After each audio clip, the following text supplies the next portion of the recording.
নমস্কাৰ বন্ধু বান্ধৱীসকল আমাৰ ৰাখিব চেনেলটোলৈ আপোনালোকক স্বাগতম জনাইছো। এই নতুন বছৰত সূৰ্যৰ নক্ষত্ৰৰ পৰিৱৰ্তন ঘটিব। ইয়াৰ লগতে শনি, মংগল, শুক্ৰ আৰু বৃহস্পতিৰ শুভদৃষ্টি পৰিব ৫ ৰাশি জাতক জাতিকাসকলৰ। ইয়াৰ ফলত আপোনালোকৰ ঘৰলৈ ভাল খবৰ আহিব, সাফল্যতা আহিব আপোনালোকৰ জীৱনলৈ। নতুন নতুন সুযোগ আপোনালোকে লাভ কৰিব পাৰিব এই ২০২৬ চনৰ পৰা। আহক তেনেহ'লে ২০২৬ চনত কোন ৫ ৰাশি জাতক জাতিকাসকলৰ সৌভাগ্যতা আহিব আজিৰ ভিডিঅ'টোৰ যোগেদি সুন্দৰভাৱে জানি লওঁ। যদি ভিডিঅ'টো ভাল লাগে লাইক এটা কৰি আমাৰ মনোবল বঢ়াব আৰু আপোনালোকৰ বন্ধুবৰ্গৰ লগত শ্বেয়াৰ কৰি তেওঁলোকক উপকৃত কৰিব। ১ নম্বৰটো মেঘ ৰাশি। মেঘ ৰাশি জাতক জাতিকাসকলৰ ওপৰত শনিৰ নক্ষত্ৰৰ সূৰ্যৰ প্ৰৱেশ কৰিব, যাৰ ফলত জীৱনত পৰিৱৰ্তন ধৰিবলৈ আৰম্ভ কৰিব আৰু লগতে আপোনালোকৰ স্থিতি উন্নত হৈ পৰিবলৈ ধৰিব, যাৰ ফলত আপোনালোকৰ ঘৰত সুখ সমৃদ্ধি বৃদ্ধি পাবলৈ ধৰিব। সকলো কামতে আপোনালোকে সফলতা অৰ্জন কৰিব পাৰিব। এই ক্ষেত্ৰত ভাগ্যয়ো আপোনালোকক বিশেষভাৱে সহায় কৰা দেখিবলৈ পোৱা যাব। উপাৰ্জনৰ সকলো বাট মুকলি হৈ পৰিব, অৰ্থ জমা কৰিব পাৰিব আৰু মনৰ সকলো আশা আপোনালোকে পূৰ্ণ কৰি ল'ব পাৰিব। বহু ঠাইৰ পৰা অৰ্থ অহাৰ বাট মুকলি হৈ পৰিব। সকলোকে ভালদৰে কৰ্মত আগুৱাই লৈ যাব পাৰিব আৰু লগতে ঘৰৰ পৰিৱেশৰ কথা ক'বলৈ হ'লে সকলোকে সমানে আগুৱাই আপোনালোকে লৈ যাব পাৰিব। কৰ্মক্ষেত্ৰত আগুৱাই যাব পাৰিব। লগতে পদোন্নতি বা দৰমহা বৃদ্ধিৰ প্ৰবল যোগ দেখিবলৈ পোৱা যাব। চাকৰি কৰি থকা লোকসকলৰ কাৰণে চাকৰিত চলি থকা সমস্যাবোৰ বা চাকৰিৰ জীৱনত চলা সমস্যাবোৰ দূৰ কৰি সুন্দৰভাৱে ল'ব পাৰিব। আপোনালোকে কিবা কাম যদি কৰিবলৈ ইচ্ছা কৰি আছে বা কিবা কাম যদি কৰিবলৈ পৰিকল্পনা কৰি আছে তেনেহ'লে এই বছৰ আপোনালোকে সুন্দৰভাৱে পাৰিব। বিভিন্ন ক্ষেত্ৰত অনুকূল প্ৰভাৱ দেখিবলৈ পোৱা যাব। নিবনুৱাসকলৰ আশা পূৰ্ণ হৈ পৰাৰো প্ৰবল যোগ দেখিবলৈ পোৱা যায়। দূৰ সম্পৰ্কীয় কৰ্মত আগুৱাই যাব পাৰিব। নিজৰ সফলতাৰ বাট আজি আপোনালোকে নিজেই গঠন কৰি ল'ব পাৰিব। প্ৰেমৰ ক্ষেত্ৰত অনুকূল প্ৰভাৱ হ'ব। প্ৰেম বিবাহৰ প্ৰবল যোগ আপোনালোকৰ জীৱনলৈ নামি আহিব। পাৰিবাৰিক জীৱনত মান সন্মান বৃদ্ধি পাবলৈ ধৰিব। যোগ্যতা অনুসৰি আপোনালোকে নিৰ্দিষ্ট কাম বিচাৰি পোৱাৰো যোগ দেখিবলৈ পোৱা যাব। পৈতৃক সম্পত্তি লাভৰ যোগ আপোনালোকৰ দেখিবলৈ পোৱা যায়। এই মেঘ ৰাশি জাতক জাতিকাসকলৰ এই ২০২৬ চনৰ নতুন বছৰত আপোনালোকে সকলো সুযোগ সুবিধা লাভ কৰিব পাৰিব। এই বছৰ আপোনালোকে যদি কিবা পৰিকল্পনা কৰে তেনেহ'লে সেই পৰিকল্পনাটো বহুদূৰ সফল হ'ব পাৰিব। ২ নম্বৰ ৰাশিটো মিথুন ৰাশি। মিথুন ৰাশি জাতক জাতিকাসকলৰ এই ২০২৬ চনত আপোনালোকৰ জীৱনত চলি থকা সমস্যাবোৰ দূৰ হ'ব আৰু জীৱনৰ পৰিস্থিতিত উন্নত ফল লাভৰ যোগ দেখিবলৈ পাব। ব্যৱসায়িক বাণিজ্যৰ ক্ষেত্ৰত লাভ হ'বলৈ ধৰিব। কৰ্মক্ষেত্ৰত আপোনালোকে বহু ভাল দেখুৱাব পাৰিব সুযোগ। চাকৰি বা ব্যৱসায়িক বাণিজ্যৰ ক্ষেত্ৰত ভাল ফলাফল দেখিবলৈ পোৱা যায়। বিবাহৰ কাৰণে আগভাগ ৰৈ থকা লোকসকলৰ কাৰণে বিবাহৰ প্ৰস্তাৱ আহিব আৰু বৈবাহিক জীৱনত সুখ সমৃদ্ধি বৃদ্ধি পাবলৈ ধৰিব। পৰিয়ালবৰ্গৰ সৈতে ভাল সম্পৰ্ক আপোনালোকৰ স্থাপন হ'বলৈ ধৰা দেখিবলৈ পোৱা যায়। অবিবাহিত লোকসকলৰ কাৰণে বিবাহৰ প্ৰস্তাৱ অহাৰ যোগ দেখিবলৈ পাব। এই ২০২৬ চনত আৰ্থিক ফালৰ পৰা আপোনালোকৰ বহু ভাল দেখিবলৈ পোৱা যাব। উপাৰ্জনৰ বাট মুকলি হৈ পৰিব। গোপনভাৱে কিছুমান কৰা কামৰ পৰা আপোনালোকে সফলতা অৰ্জন কৰিব পাৰিব। কৰ্ম আৰু ব্যৱসায়িক ক্ষেত্ৰত ভাল ফল দেখিবলৈ পাব। উচ্চ পদবী লাভৰ যোগ দেখিবলৈ পাব। কৰ্মক্ষেত্ৰত আপোনালোকে কিবা যদি পৰিকল্পনা কৰি থৈছিল সেই পৰিকল্পনাও সিদ্ধি হৈ পৰিব। ঘৰ পৰিয়ালৰ ক্ষেত্ৰত আপোনালোকৰ শান্তি বৃদ্ধি পাবলৈ ধৰিব। পাবলগীয়া ধন আদায় কৰি ল'ব পাৰিব। ব্যৱসায় কৰা মানুহসকলৰ কাৰণে ব্যৱসায়ত প্ৰচুৰ পৰিমাণে অৰ্থ লাভ হ'ব আৰু হঠাৎ আপোনালোকৰ ঘৰৰ হাতলৈ সুযোগ সুবিধা অহাৰ যোগ দেখিবলৈ পোৱা যাব। কোনো ক্ষেত্ৰৰ পৰা আপোনালোকৰ ঘৰলৈ নতুন নতুন শুভ সংবাদ অহাৰো সম্ভাৱনা দেখিবলৈ পোৱা যায়। চাকৰি বিচাৰি থকা লোকসকল বা নিবনুৱাসকলৰ কাৰণে অত্যন্ত শুভ বুলি ক'ব পৰা যায় ২০২৬ চনটো। আপোনালোকে মনে বিচৰা কাম বিচাৰি পাবলৈ সক্ষম হ'ব।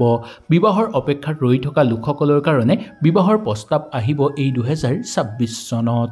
নতুনকৈ কিবা ৰাজনৈতিক ক্ষেত্ৰত যোগদান কৰিব বিচাৰিলে পাৰিব। প্ৰেমত অনুকূল হ'ব। ধৰ্মীয় ক্ষেত্ৰত গৈ আনন্দিত অনুভৱ কৰিব আৰু লগতে সন্তানৰ কিছু কৰ্মত আনন্দিত অনুভৱ কৰিব পাৰিব আপোনালোকে। বন্ধুবৰ্গৰ লগত থাকোঁতে বন্ধুৰ পৰা সুপৰামৰ্শ লাভ কৰিব পাৰিব। ৰৈ থকা ধন আদায় কৰি ল'ব পাৰিব। মূল্যৱান সম্পদ ঘৰত ক্ৰয় কৰিব বিচাৰিলে আপোনালোকে দুই এজনৰ লগত ভালদৰে পৰামৰ্শ লোৱাৰ পিছত সেই মূল্যৱান সম্পদ ক্ৰয় কৰি আনিব পাৰিব ঘৰলৈ। 3 নম্বৰ ৰাশিটো হ'ল বৃশ্চিক ৰাশি। বৃশ্চিক ৰাশিৰ জাতক জাতিকাসকলৰ এই 2026 চনৰ নতুন বছৰত আপোনালোকে বৃহৎ পৰিমাণে ধন লাভ কৰিবলৈ সক্ষম হ'ব। এই ৰাশিসকলৰ এই 2025 বৰ্ষটো অনুকূল হিচাপে পাৰ হৈছে যদিও 2026 বৰ্ষটো আৰু অধিক অনুকূল হৈ পৰিব। চাকৰি বিচাৰি থকা লোকসকলে কৰ্ম সংস্থাপন লাভ কৰিব পৰাৰো প্ৰবল যোগ দেখিবলৈ পোৱা যাব। টকাৰ উপাৰ্জনৰ বাবে বাট মুকলি কৰি ল'ব পাৰিব। শৰীৰ ভাল হৈ পৰিব। আগত যদি শৰীৰ আপোনালোকৰ বেয়া হৈ আছিল তেনেহলে শৰীৰ ভাল হ'ব আৰু মনো ভাল হৈ পৰিব। টকাও আপোনালোকৰ ঘৰত বৃদ্ধি পাবলৈ ধৰা দেখিবলৈ পোৱা যাব। আপোনালোকৰ ঘৰত টকাৰ আমদানি বৃদ্ধি পাবলৈ ধৰিব। বহু ধন উপাৰ্জন কৰাৰ বহু সুযোগ আপোনালোকে লাভ কৰিব পাৰিব। ব্যৱসায়িক বাণিজ্যৰ ক্ষেত্ৰত ভাল হ'ব আৰু লগতে বিশেষকৈ বেছি ভাল হ'ব যে যিসকল লোকে সৰু সুৰা ব্যৱসায় কৰে তেওঁলোকৰ কাৰণে অত্যন্ত শুভ হ'ব বুলি ক'ব পৰা যায় 2026 চনটো। কোনোবা দিশৰ পৰা আপোনালোকৰ ঘৰলৈ শুভ সংবাদ আহিব। আত্মীয়ৰ সহায়ত আপোনালোকে কৰ্মক্ষেত্ৰত আগুৱাব পাৰিব। পাৰিবাৰিক জীৱনত আনন্দ বৃদ্ধি পাবলৈ ধৰিব। যিমান আপোনালোকে কৰ্ম কৰিব তাৰ উচিত ফল পাবলৈও সক্ষম হ'ব। কৰ্মস্থলীত আপোনালোকে সহযোগীৰ পৰা লাভ কৰিবলৈ সক্ষম হ'ব। এইখিনি সময় আপোনালোকৰ কাৰণে অত্যন্ত দৰকাৰ আৰু এইখিনি সময়তে আপোনালোকৰ ওপৰত সকলো দেৱ দেৱীৰ শুভ দৃষ্টি পৰিব। ভাগ্যৰ পৰম কৃপা আপোনালোকে লাভ কৰিব পাৰিব আৰু যি কাম কৰিব ভাগ্যই সেই কামত আপোনালোকক সহায় সহযোগিতা কৰিব। যাৰ ফলত যিকোনো কাম আপোনালোকে হাতত ল'লে সেই কাম সুচাৰুভাৱে কৰিব পাৰিব। 4 নম্বৰ ৰাশিটো হ'ল সিংহ ৰাশি। সিংহ ৰাশিৰ জাতক জাতিকাসকলৰ এই 2026 চনটো অত্যন্ত শুভ বুলি ক'ব পৰা যায়। কাৰণ বৃহস্পতি শুক্ৰৰ শুভ দৃষ্টি আপোনালোকৰ ওপৰত পৰিব আৰু শনিৰ বেয়া দৃষ্টি দূৰ হৈ পৰি সূৰ্য নক্ষত্ৰৰ পৰম কৃপা আপোনালোকৰ ওপৰত পৰিবলৈ গৈ আছে। যাৰ ফলত আপোনালোকৰ ঘৰত ধন সম্পত্তি বৃদ্ধি পাবলৈ ধৰিব আৰু টকা বৃদ্ধি পাবলৈ ধৰিব। নতুন দায়িত্ব আপোনালোকে লাভ কৰিব পাৰিব। আপুনি বিভিন্ন ক্ষেত্ৰত কাম কৰিলে সেই কামৰ পৰাও উন্নতি কৰিব পাৰিব। আপোনালোকৰ জীৱন নতুনকৈ আৰম্ভ কৰিব পাৰিব। লগতে আপোনালোকৰ জীৱনত চলি থকা সমস্যাবোৰো দূৰ কৰি সুন্দৰভাৱে ল'ব পাৰিব। আৰ্থিক ক্ষেত্ৰত যদি আপোনালোকে কিবা অসুবিধা বহু বছৰৰ পৰা পাই আছে তেনেহলে এই বছৰ কিছু পৰিমাণে পাতল হৈ পৰিবলৈ ধৰা দেখিবলৈ পোৱা যাব। এই সময়খিনি আপোনাৰ বহু বেছি শুভ বুলি ক'ব পৰা যায়। আপুনি মানসিক চাপ হ্ৰাস কৰি তুলিব পাৰিব। কৰ্মৰ ক্ষেত্ৰত আপোনালোকৰ মান যশ বৃদ্ধি পাবলৈ ধৰিব আৰু উপাৰ্জনৰ বাট মুকলি হৈ পৰিব। মাথো খৰচৰ প্ৰতি অকণমান নিয়ন্ত্ৰণ ৰাখিলেই আপোনালোকৰ গোটেই বছৰটো সুন্দৰভাৱে পাৰ হোৱা দেখিবলৈ পোৱা যাব।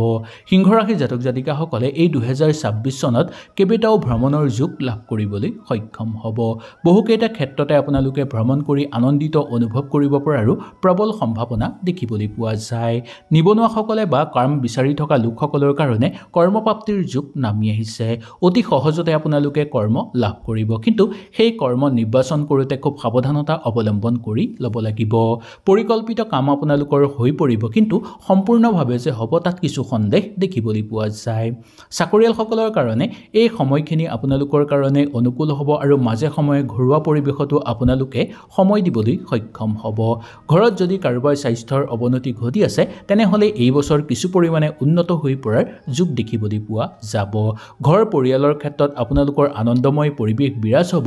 অতিথি আলহীৰ আগমনৰ ফলত গোটেই ঘৰৰ পৰিৱেশ সুন্দৰ হৈ পৰা দেখিবলৈ পোৱা যাব।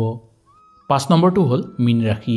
মীন ৰাশিৰ জাতক জাতিকাসকলৰ কাৰণে এই 2026 চনটো অত্যন্ত শুভ বুলি মনা গৈছে।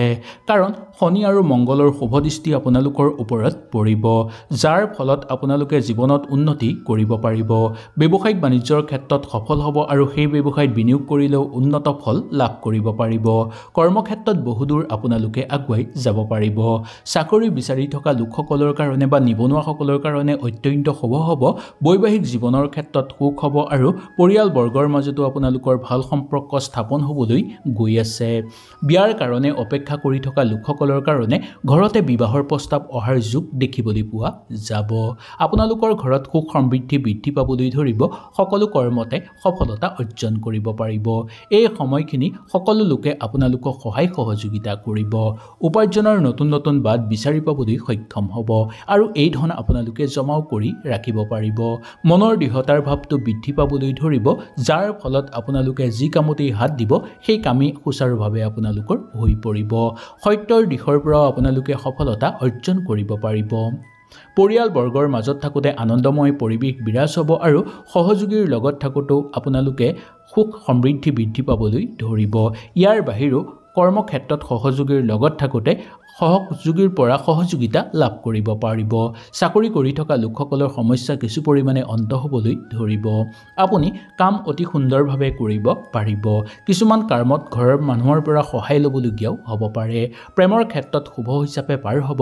যদি প্ৰেমত আপোনালোকৰ আগৰ কিবা হতাশা আছে বা 2025 চনৰ যদি কিবা হতাশা আছে, সেই সকলোবোৰ নোহোৱা হৈ পৰিব। প্ৰেম বিবাহৰো প্ৰবল যোগ নামি অহা দেখিবলৈ পোৱা যাব। ভ্ৰমণৰ ক্ষেত্ৰত মধ্যম ফলাফল দেখিবলৈ পোৱা যাব। দূৰ সম্পৰ্কীয় কৰ্মতো সফলতা অৰ্জন কৰিব পাৰিব। পৈতৃক সম্পত্তি লাভৰ প্ৰবল যোগ দেখিবলৈ পোৱা যাব। মনটো মাজে সময়ে আপোনালোকৰ আশাবাদী হৈ পৰিব পাৰে। কোনোবাই ক'ৰবাত দেখি আপোনাক পচন্দ কৰিব পাৰে আৰু ঘৰত বিবাহৰ প্ৰস্তাৱ প্ৰেৰণ কৰিব পাৰে। মাটি বাৰী বা সা সম্পত্তি বেচা কিনাৰ লগত যাতে বিবাদ সৃষ্টি নহয় তাৰ প্ৰতিহে আপোনালোকে এই বছৰ বিশেষকৈ লক্ষ্য ৰাখিব লাগিব।